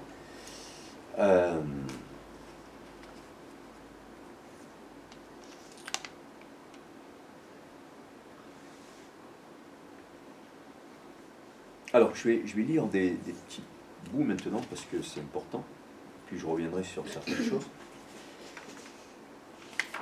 Alors, le texte sans doute le plus célèbre, ou un des plus célèbres, hein. Pauvres gens misérables, peuples insensés, nations opiniâtres à votre mal et aveugles à votre bien, vous vous laissez enlever sous vos yeux le plus beau et le plus clair de votre revenu. Vous laissez piller vos champs, voler et dépouiller vos maisons des vieux meubles de vos ancêtres. Vous vivez de telle sorte que rien n'est plus à vous. Il semble que vous regarderiez désormais comme un grand bonheur qu'on vous laissa seulement la moitié de vos biens, de vos familles, de vos vies. Et dans tous ces dégâts, ces malheurs, cette ruine, ne vous viennent pas des ennemis, mais certes bien de l'ennemi, de celui-là même que vous avez fait ce qu'il est, de celui pour qui vous allez si courageusement à la guerre, et pour la grandeur duquel vous ne refusez pas de vous offrir vous-même à la mort. Ce maître n'apportant que 2 yeux, 2 mains, un corps, et rien de plus que n'a le dernier des habitants du nombre infini de nos villes. Ce qu'il a de plus, ce sont les moyens que vous lui fournissez pour vous détruire. D'où tire-t-il tous ces yeux qui vous épient, si ce n'est de vous? Comment a-t-il tant de mains pour vous frapper, s'il ne vous les emprunte? Les pieds dont il foule vos cités ne sont-ils pas aussi les vôtres? A-t-il pouvoir sur vous qui ne soit de vous-même? Comment oserait-il vous assaillir s'il n'était d'intelligence avec vous? Quel mal pourrait-il vous faire si vous n'étiez les receleurs du larron qui vous pille, les complices du meurtrier qui vous tue et les traîtres de vous-même? Vous semez vos champs pour qu'il les dévaste, vous meublez et remplissez vos maisons pour fournir ces pilleries, vous élevez vos filles afin qu'ils puissent assouvir sa luxure, vous nourrissez vos enfants pour qu'ils en fassent des soldats, dans le meilleur des cas, pour qu'ils les mènent à la guerre, à la boucherie, qu'ils les rendent ministres de ses convoitises et exécuteurs de ses vengeances. Vous vous usez à la peine afin qu'ils puissent se mignarder dans ses délices et se vautrer dans ses sales plaisirs. Vous vous affaiblissez afin qu'ils soient plus forts et qu'ils vous tiennent plus rudement la bride plus courte. Et de tant d'indignité que les bêtes elles-mêmes ne supporteraient pas si elles les sentaient, vous pourriez vous délivrer si vous essayez même pas de vous délivrer, seulement de le vouloir. Soyez résolus à ne plus servir et vous voilà libre. Je ne vous demande pas de le pousser, de l'ébranler, mais seulement de ne plus le soutenir. Et vous le verrez, tel un grand colosse, dont on a brisé la base, fondre sous son poids et se rompre. Les médecins conseillent justement de ne pas chercher à guérir les plaies incurables. Et peut-être ai-je tort de vouloir ainsi exhorter un peuple qui semble avoir perdu depuis longtemps toute connaissance de son mal, ce qui montre assez que sa maladie est mortelle. Cherchons donc à comprendre, si c'est possible, comment cette opiniâtre volonté de servir s'est enracinée si profond qu'on croirait que l'amour même de la liberté n'est pas si naturel. Voilà. Alors, la Boétie interroge cette servitude volontaire. Donc, il oppose la nature à l'habitude. Il dit finalement que l'habitude est devenue une deuxième nature et que, eh bien, on va suivre finalement cette habitude parce que nous nous sommes éloignés de notre nature.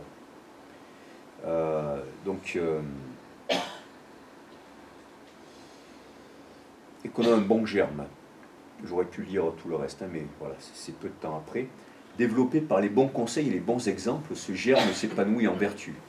Mais il avorte souvent, étouffé par les vices qui surviennent. Ce qu'il y a de clair et d'évident, que personne ne peut ignorer, c'est que la nature, ministre de Dieu, gouvernante des hommes, nous a à tous créés et coulés en quelque sorte dans le même moule, pour nous montrer que nous sommes tous égaux, ou plutôt frères. Et si dans le partage qu'elle a fait de ses dons, elle a prodigué quelques avantages de corps ou d'esprit aux uns plus qu'aux autres, elle n'a cependant pas voulu nous mettre en ce monde comme sur un champ de bataille. Et n'a pas envoyé ici-bas les plus forts ou les plus adroits comme des brigands armés dans une forêt pour y malmener les plus faibles. La façon dont la Boétie parle de la nature, là, ça rappelle vraiment la sagesse dans l'Ancien Testament, la sagesse qui accomplit les œuvres du Seigneur. Et donc c'est l'archétype de la Shekinah. La Shekinah, c'est celle qui accomplit les œuvres du Seigneur, c'est la sagesse, celle qui est proche, aussi proche que le souffle dans l'Ancien Testament et dans la Kabbale, et c'est la Sophia. Si vous étudiez la Sophia dans l'orthodoxie, ça correspond vraiment à la Shekinah et à la Shakti, la puissance qui réalise Shiva, hein, le Dieu non manifesté. Et là, on a vraiment ça, dans l'idée que la nature est la ministre de Dieu, la gouvernante des hommes, qui nous a créés en quelque sorte dans le même moule. Donc ça rejoint finalement la Vierge Marie, entre guillemets la mère de Dieu, c'est-à-dire que l'esprit a besoin de passer par la matière, qui est d'essence féminine, la nature, hein, pour venir au monde.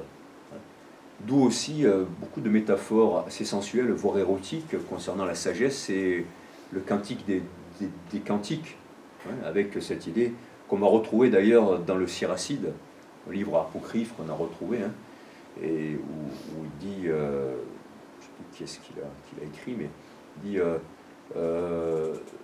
j'ai poursuivi la sagesse, j'ai contemplé sa nudité, je me suis gardé pur, etc. Donc c'est vraiment l'érotisme sacré qu'on retrouve même dans le grand véhicule bouddhique avec le tantrisme où il y a l'union de l'amour et de la sagesse, exactement comme dans les écrits gnostiques de Nag Hammadi, on a l'union du sauveur et de la sagesse dans la chambre nuptiale, dans les écrits retrouvés à Nag Hammadi, hein.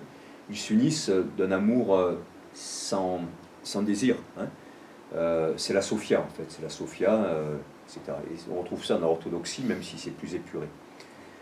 Voilà, donc ça c'est des choses qu'on retrouvait aussi dans le Moyen-Âge, je ne pourrais pas dire un scolastique parce que je n'ai pas étudié le scolastique, mais en tout cas pour avoir beaucoup étudié pour le programme du CAPES, la Vita Nuova de Dante, les rimes, les poètes du Dolce Stil Nuovo de Dante, Cavalcanti, etc. Hein, on retrouve cet archétype aussi du féminin sacré, du masculin sacré, avec le poète qui fait la cour à la dame, hein, sa dame, et qui, voilà, à ce moment, elle offre sa merce, c'est-à-dire sa grâce. Donc c'est l'union vraiment du masculin et du féminin sacré, comme on l'a dans beaucoup de spiritualité. Un autre... après, vous me dites, par rapport au temps, là, je ne sais pas combien de temps j'ai, encore. Tu me dis, parce que je ne veux pas... Il est 8h20, encore 10 minutes, un quart d'heure. Très bien, ok.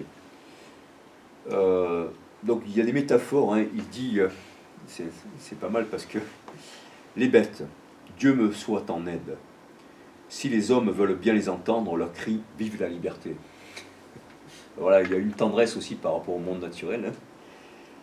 Plusieurs d'entre elles meurent aussitôt prises, tel le poisson qui perd la vie sitôt tiré de l'eau. Elles se laissent mourir pour ne point survivre à leur liberté naturelle. Si les animaux avaient entre eux des prééminences, ils feraient de cette liberté leur noblesse. D'autres bêtes, des plus grandes aux plus petites, lorsqu'on les prend, résistent si fort des ongles, des cornes, du bec ou du pied, qu'elles démontrent assez quel prix elles accordent à ce qu'elles perdent.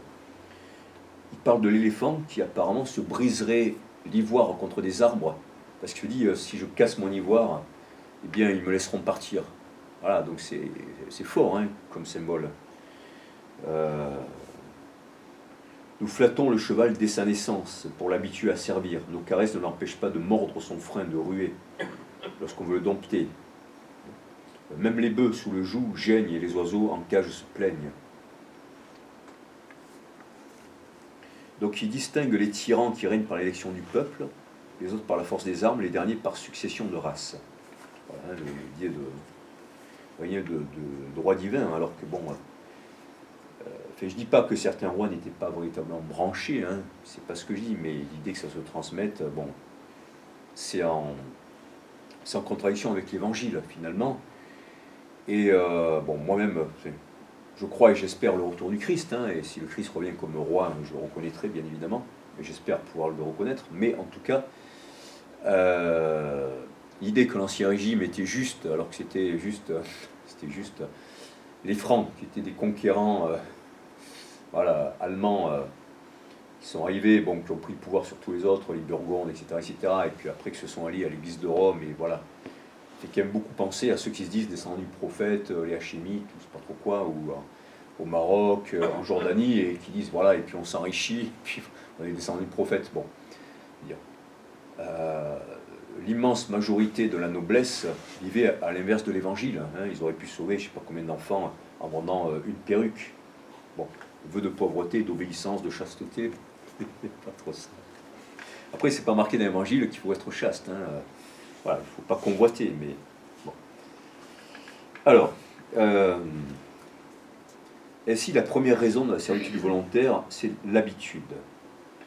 Alors, quelque chose d'intéressant par rapport à l'islam, bon, il y a eu des tyrannies dans toutes les religions, hein, mais c'est intéressant parce que j'ai eu pas mal d'amis intellectuels musulmans, et ils m'expliquaient, que ce soit sous Kadhafi ou sous d'autres, dans le monde arabo-musulman, ou bon, bref, au sens large, même du côté de l'Inde, les grands Mongols, etc., toutes les dynasties, en fait, ils disaient qu'en fait, moi, ça dépend des périodes. Hein. Il y a eu des empereurs comme Akbar en Inde, qui était vraiment un humaniste, lettré, d'ailleurs, c'était à la même période. Mais voilà ce que dit la Boétie. Le grand Turc s'est bien aperçu que les livres et la pensée donnent plus que toute autre chose aux hommes le sentiment de leur dignité et la haine de la tyrannie. Je comprends que, dans son pays, il n'a guère de savants, ni n'en demande. Le zèle et la passion de ceux qui sont restés, malgré les circonstances, les dévots de la liberté, restent communément sans effet, quel que soit leur nombre, parce qu'ils ne peuvent s'entendre. Alors je ne sais pas si ça veut dire qu'ils ne peuvent s'entendre parler, parce qu'ils sont loin, ou si c'est parce qu'ils sont désunis. Mais moi je dirais que nous ne nous entendons pas parce que nous ne nous écoutons pas. Et là, c'est bien, c'est important. Moi, j'ai énormément insisté dans toutes les actions que j'ai menées, nationales et internationales, sur le fait qu'on doit collaborer, hein, et que ce qui nous rassemble est plus fort que ce qui nous divise. Et j'ai toujours, quand je me suis engagé dans la politique contre Véran, ou encore il y a un an, hein, j'ai toujours cherché à faire l'union des listes citoyennes, même cherché à faire l'union des droites. Il y a un an et demi, j'ai déclaré ma candidature à une réunion de Zemmouriens, sur la place du tribunal, hein, pour protester, pour dénoncer, pour rendre hommage à ce jeune qui avait été assassiné. Bon, après, Place Grenette a dit, il a déclaré curieusement sa candidature lors d'un rassemblement Zemmour. Bon, tac, le journaliste, qui par ailleurs j'estime plutôt, il m'a mis cette quenelle-là, et bon, je lui ai dit, c'est pas très cool, quoi, hein, je m'étais expliqué sur ça. Je vais pas renier des gens avec lesquels j'ai manifesté pour la liberté. Je ne vais pas avoir honte de ça. Et j'avais dit à mes amis de gauche, vous demandez pourquoi je suis là, mais je suis là parce que justement, je suis resté dans les vraies valeurs de gauche. Hein, bon. Donc voilà, et ça c'est important parce que l'ignorance, comme disait Socrate, est le premier des maux et la santé est le premier des biens. Ce qui caractérise la dictature sanitaire, c'est qu'on se sert de la santé pour plonger les gens dans l'ignorance. Donc vraiment, c'est le retour aux fondamentaux, et ça nous ramène à Socrate. Voilà. D'ailleurs, Socrate dit lui-même que, quand il dit il vaut mieux subir l'injustice que la commettre, il dit aussi à un autre endroit que les tyrans d'aujourd'hui sont semblables aux enfants qui ont peur qu'on leur applique le fer pour expier leurs maux. Hein. Et voilà enfin, j'ai plus. Alors, c'était dans une lettre ouverte que j'avais écrite à Piolle où je me montrais ce passage, mais j'ai plus l'idée parce que c'est plus trop en rapport avec ce que je viens de dire.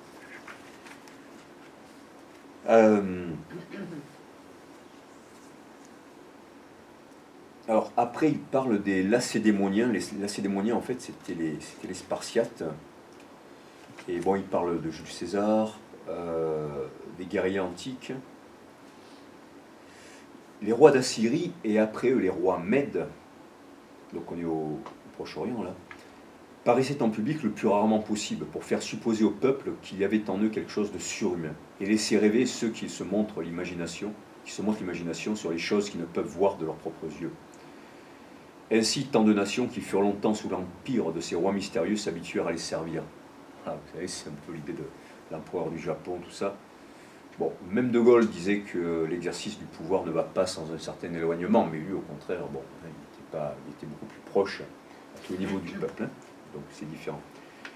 Les premiers rois d'Égypte ne se montraient guère sans porter tantôt une branche, tantôt du feu sur la tête. Même dans le texte que j'ai lu, il disait tantôt un chat sur la tête. Il se masquait et jouait au battleur, inspirant par ses formes étranges respect et admiration. Donc après, il parle des Spartiates, hein, qui ont été...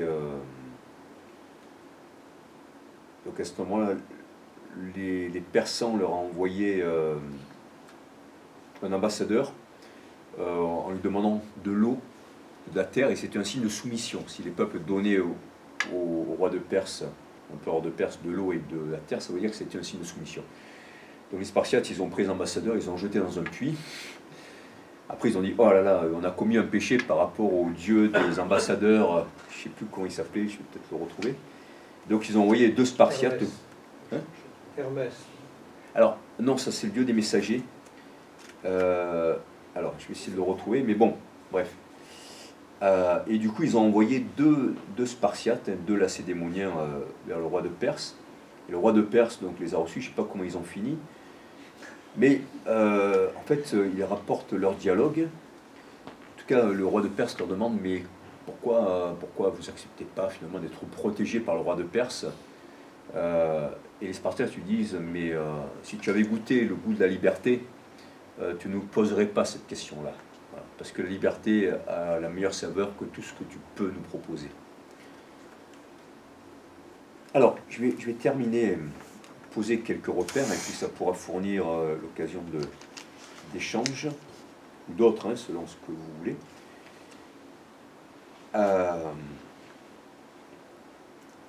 Alors, la Boétie a été inspirée par les anciens, et c'est étonnant de voir la proximité qu'il a avec Thoreau, hein, ou Thoreau, vous savez, celui qui est le père de la désobéissance civile, celui qui a écrit Walden, ou La vie dans les bois, de la désobéissance civile, hein, qui refuse l'esclavage.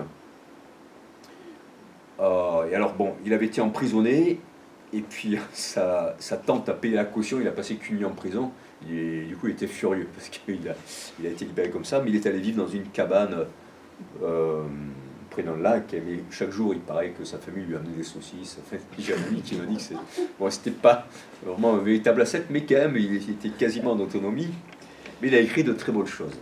Très bonnes choses. Bon, et je n'ai pas lu le livre, mais en tout cas il faisait partie des transcendantalistes avec Emerson, et celui qui a écrit Feuilles d'herbe, le poète Walt Whitman, et c'est très beau ce qu'il écrit, il cherchait à décrypter le langage de la nature.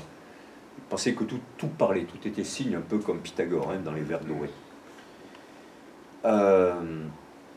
Et puis, à peu près à la même période, il y avait Tolstoï. On n'en parle jamais par rapport à un combattant de la liberté et de la non-violence. Tolstoï a beaucoup inspiré Gandhi.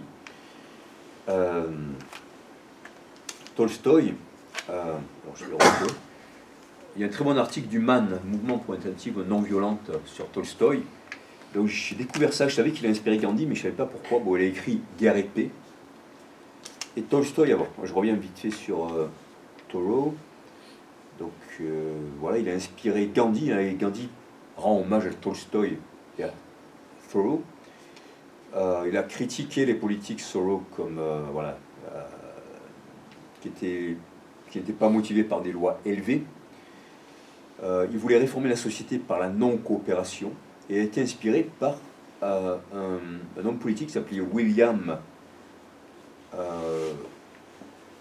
Clay, je crois, Garrison, un peu comme le procureur, hein, le juge, vous savez, qui a enquêté sur la mort de JFK.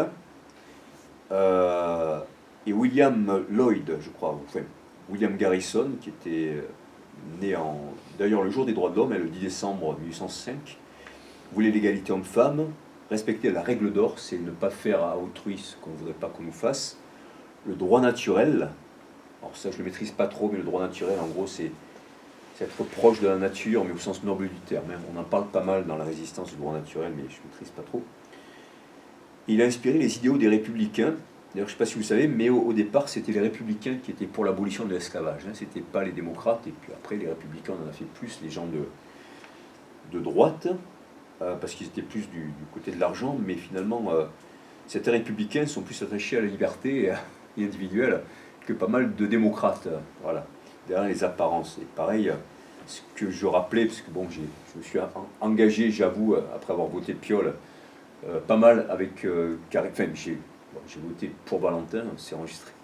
Donc je mérite d'être appelé facho. Voilà. Non, je ne mérite pas parce que justement, il ne mérite pas non plus. Voilà. Donc voilà. Et donc ce que je rappelle, c'est que parmi ceux qui ont rejoint le général de Gaulle, il y a beaucoup de royalistes. Et parmi ceux qui ont fait la Révolution française, il y avait beaucoup d'entrepreneurs, de sales patrons, de libéraux et tout ça.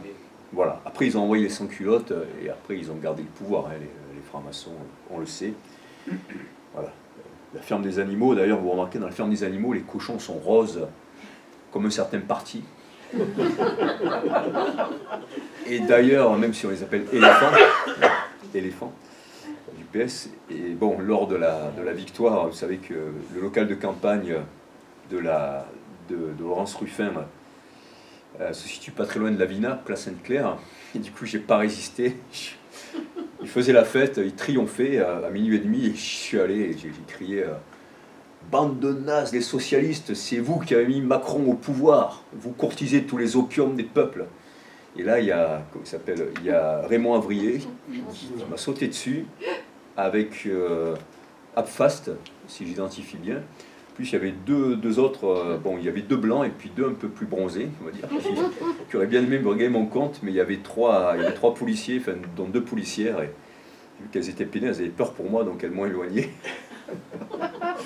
Mais du coup, voilà, il y a de la violence, hein, il y a de la violence, et il ne faut pas oublier, chez les... Vous savez, beaucoup de vers, ce sont des maoïstes qui sont repeints en vert. Mais vraiment, on appelle ça des pastèques. Et ça, je le tiens de bonne source. C'est un, je ne sais pas comment il s'appelle, Daniel Jonas, qui a fait l'ENA, tout ça, et qui a employé toute sa vie pour les postes, spécialiste de l'habitat partagé. Lui, donc il a fait 1968, hein, mais au début des années 80, il m'a dit, mais j'ai vu tous les maoïstes allemands devenir les Grünen. Parce qu'après Pol Pot et la révolution culturelle, c'est pas trop bien de dire qu'on est toujours maoïste.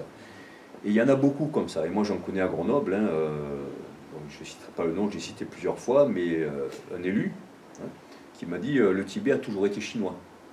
Ah. Donc vous vous rendez compte de la violence de ça, quoi. Quand on sait qu'il y a eu un génocide au Tibet, qu'il y en a en cours avec les Ouïghours, hein, on se demande comment ils font pour s'allier avec les marxistes, pour lesquels la religion est l'opium du peuple. Voilà, et donc on se trouve avec cet islamo-gauchisme, avec finalement la religion la plus impérialiste des derniers siècles, et finalement l'impérialisme politique avec zéro culpabilité, avec l'idée qu'on est élu soit par l'histoire, hein, puisque le marxisme est dans le prolongement d'Hegel, soit par un dieu. Donc la culpabilité, voilà, la repentance, il ne faut pas trop en attendre de ce côté-là.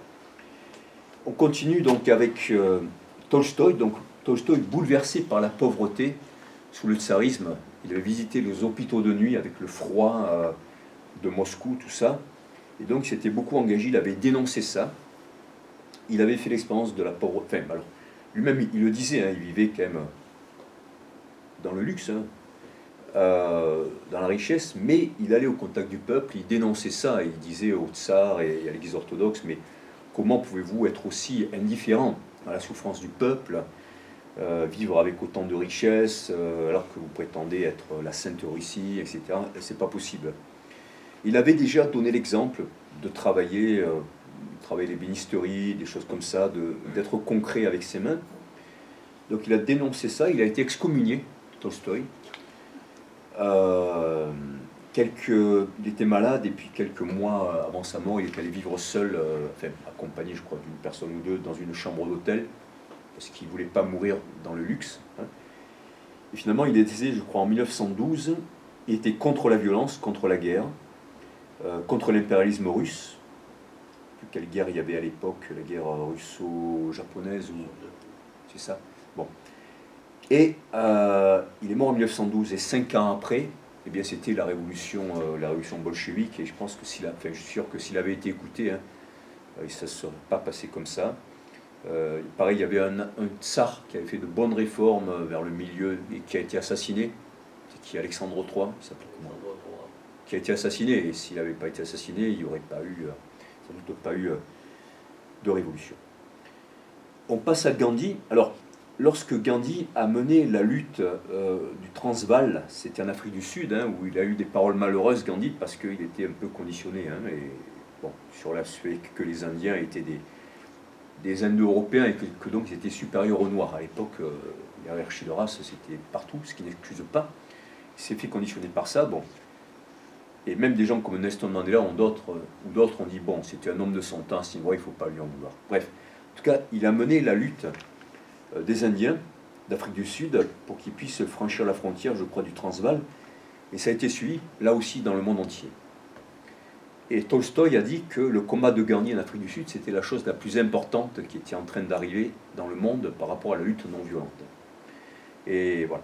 Alors, j'ai pas retrouvé la citation exacte, mais je t'ai envoyé un lien, un article américain. Alors, il faut toujours relire les textes, et si vous pouvez chercher en plusieurs langues, cherchez des sources avec des mots-clés en plusieurs langues, parce que c'est comme ça que j'ai toujours travaillé, moi, pour mes livres.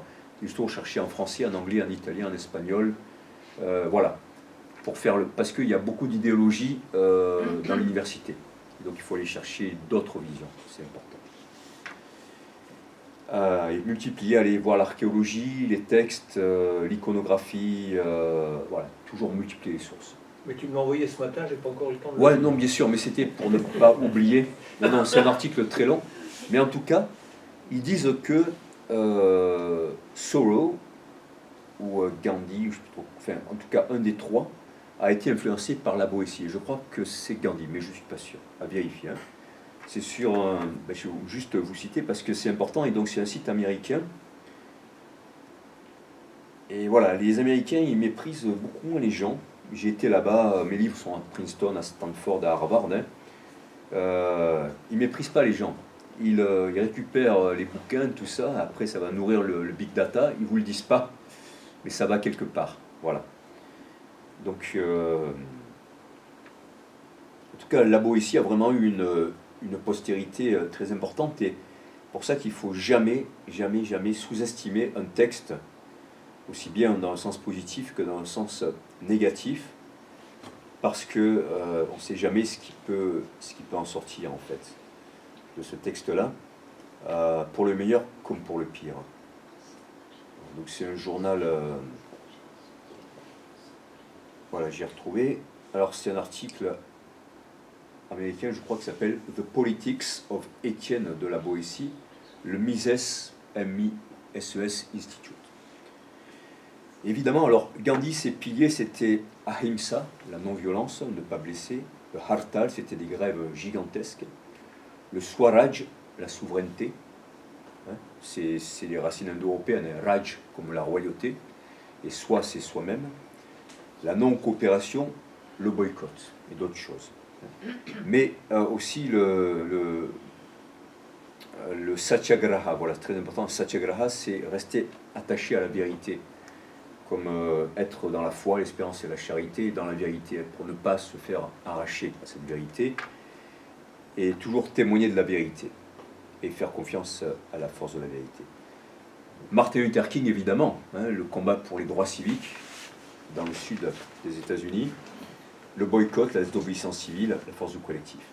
Alors, je vais terminer avec le général de Gaulle, hein, parce que qui a refusé la soumission. Je sais que dans certains milieux, c'est même controversé, mais voilà. Moi, je me base sur... bon, il y a l'appel du 18 juin, mais il y a aussi, vous savez, le fameux référendum de 1969. Parce que, en fait, souvent, on ne sait pas... Enfin, les trois mesures, hein, c'était la réforme du Sénat, au bénéfice du peuple. Il voulait faire du Sénat un organe qui représente aussi bien le chef d'entreprise que la ménagère, et plus juste un organe comme ça, qui pompait pas mal d'argent et qui servait quasiment à rien. La participation des ouvriers aux entreprises, et puis la régionalisation. D'ailleurs, il a prononcé son dernier discours public à Quimper, le 2 février 1969, le jour de Imbolc, la fête celtique du début du printemps, correspondant à la Chandeleur. Il parle du printemps d'ailleurs, et il cite son oncle Charles de Gaulle, qui avait fait un appel aux Celtes, hein, bien avant lui, pour leur dire de ne pas perdre leur culture face aux forces qui détruisent toutes les identités. Donc de Gaulle, c'était vraiment la souveraineté. Il avait un petit peu le côté dernier roi de France, hein, mais sans remettre en question la République, mais avec vraiment un mysticisme. Et finalement, il a été trahi aussi bien par les politiques que par le peuple, conditionné par les politiques. Hein, un peu les politiques étaient un peu comme les prêtres, un peu qui auraient trahi de Gaulle, un peu comme le Sanhédrin a trahi le Christ, ou les prêtres qui n'ont pas voulu d'Akhenaton, hein, qui voulaient faire une forme de monothéisme. Donc on retrouve toujours ces archétypes, ces idées-là. Et voilà, et peut-être pour finir, une phrase de Gaulle, hein, qui disait j'ai été seul chaque fois que j'ai eu raison. Alors, il n'était pas totalement seul, hein, et vraiment, il faut continuer à dire la vérité, même si on est seul, mais en fait, on n'est pas seul, et il faut vraiment, vraiment comprendre que par les outils dont on va pouvoir parler peut-être, on peut être très fort. Parce que si chacune de nos voix ne comptait pas, il ne chercherait pas à étouffer la moindre de nos voix. Donc la moindre de nos voix les fait trembler et les inquiète. Donc continuons à parler. Voilà. Merci. Bravo.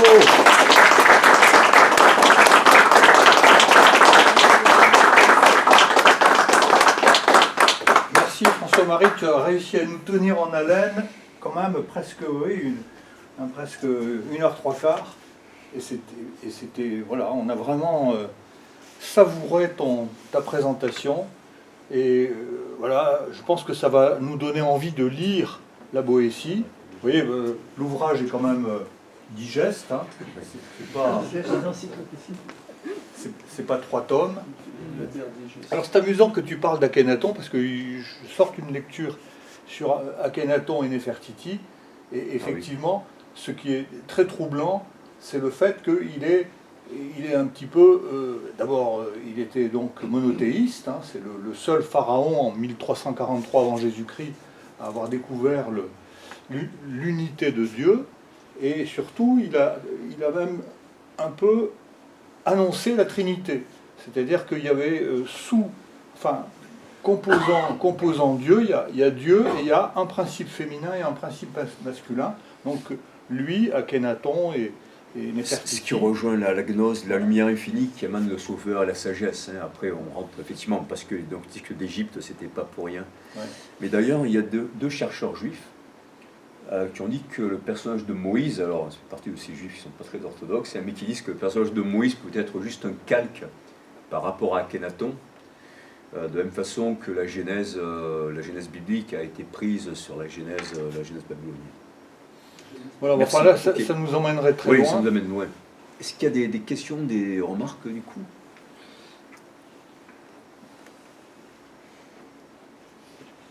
Juste une petite remarque, François II et Charles IX sont les petits-enfants de François Ier. Alors, 1515, non, attends, je crois. Ah ben, parce que pourtant je connaissais ça par cœur. C'est les enfants d'Henri II. Donc c'est postérieur. Je crois pas. Je crois qu'ils étaient trop jeunes. Parce que Henri II, Charles IX, Henri III, ils étaient frères, je crois. Hein. François II, Charles IX, Henri III, c'est 3 frères. Oui. C'est les enfants d'Henri II et de Catherine de Médicis.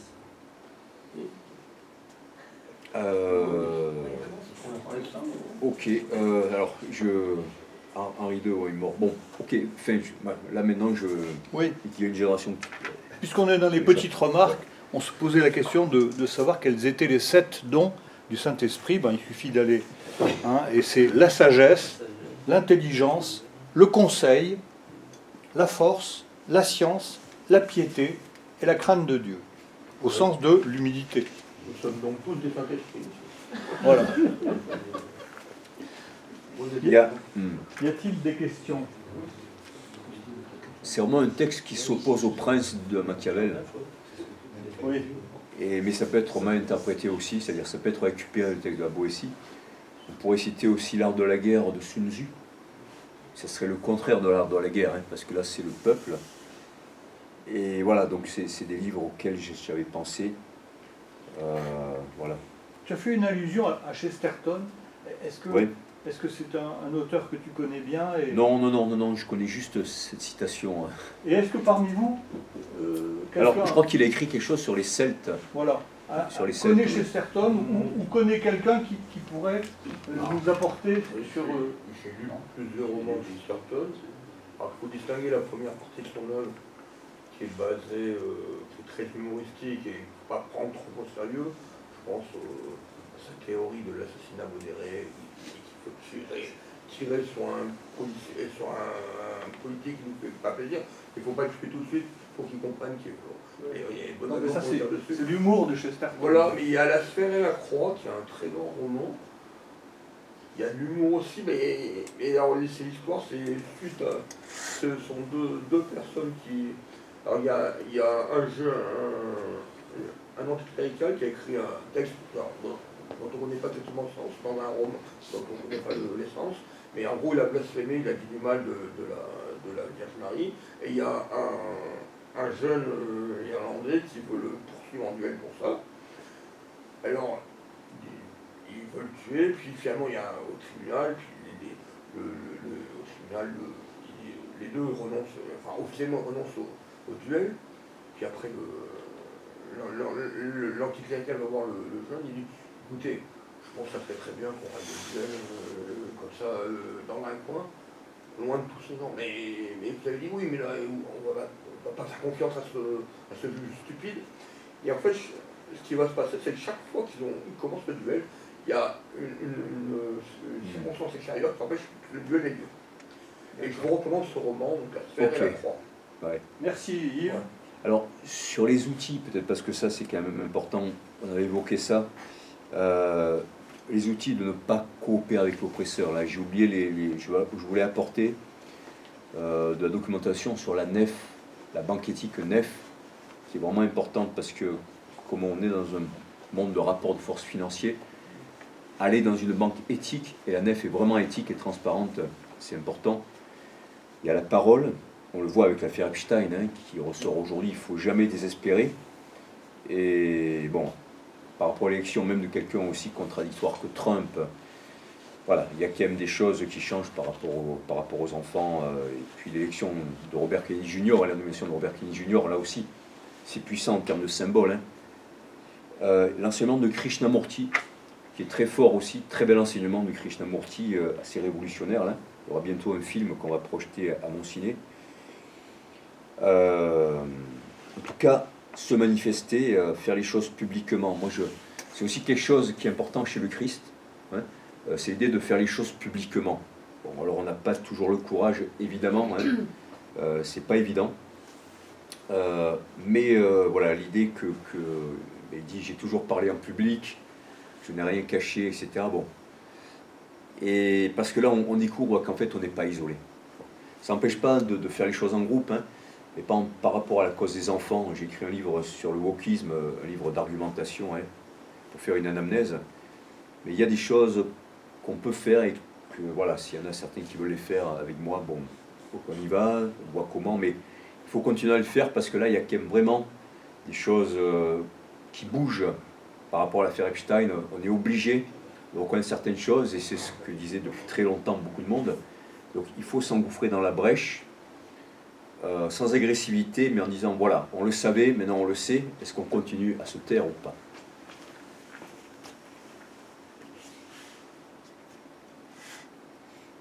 Merci. Est-ce que, s'il n'y a pas d'autres questions, je vous propose de continuer nos échanges en allant nous rafraîchir et nous restaurer. Merci beaucoup Gérard. vraiment d'être là. Merci à toi. Merci. Bravo.